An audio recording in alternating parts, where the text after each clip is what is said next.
নমস্কার বন্ধুরা, আমার অন্তরালে একটি ব্লগে আপনাদের জানাই আন্তরিক অভিনন্দন। বিয়ের আগে যখনই যেখানে যেতাম বাবা মা আমি তিনজনেই একসঙ্গে সঙ্গী হয়ে যেতাম। বিয়ের পরে আবার সেই তিনজনে মিলেই চলে গেলাম বড় বাজারে। কেন গেলাম ক্রমশ প্রকাশ্য।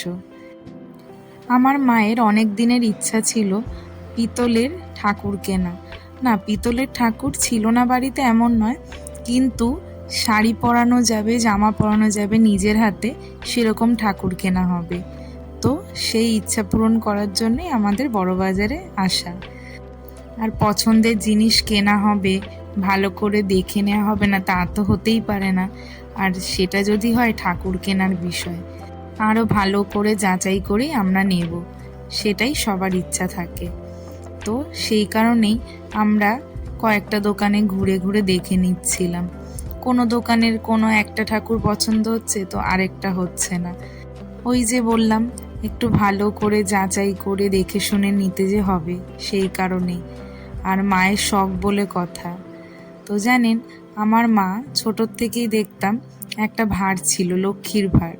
আমরা সবাই এই ভাঁড়ের সঙ্গে কম বেশি পরিচিত। তো সেই ভাঁড়ে টাকা জমাতো। তো টাকা জমিয়ে মা সম্পূর্ণ নিজের পয়সাতেই আজকে ঠাকুর কেনার জন্য চলে এসেছিল।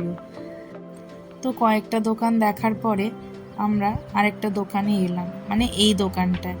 এই দোকান থেকে আমরা ঠাকুরটা নিয়েছিলাম। এই দোকানে কালেকশন খুব ভালো। দেখুন, ঠাকুর শুধু ঠাকুর বলে নয়, ঠাকুরের সরঞ্জাম সবই এখানে খুব ভালো রকমই রয়েছিল।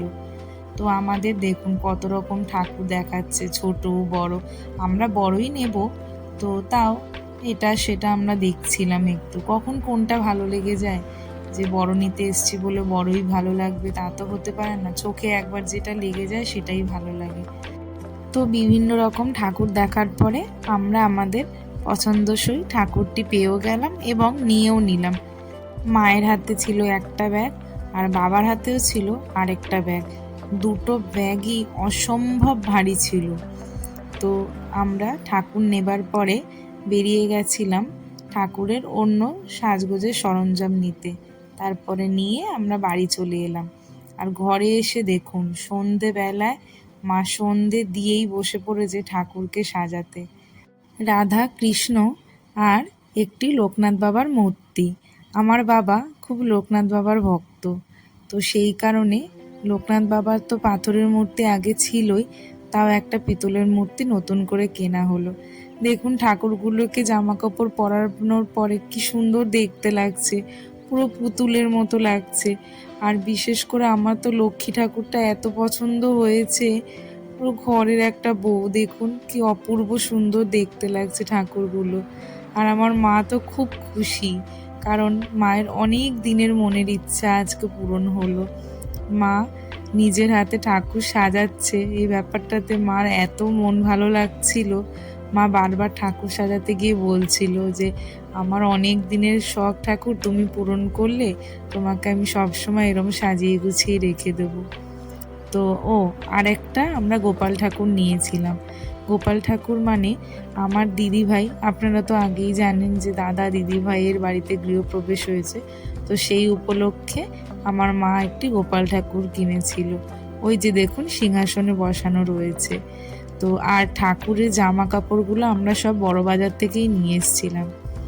তো আপনাদের সঙ্গে কথা বলতে বলতে দেখুন মায়েরও সাজানো কমপ্লিট। আর মা সে একদম মেয়েকে কোলে বসিয়ে জামা কাপড় পরানোর মতো করে পরাচ্ছে। মা ঠাকুরগুলোকে জামা কাপড় পরিয়ে সিংহাসনে স্থাপন করে দিল।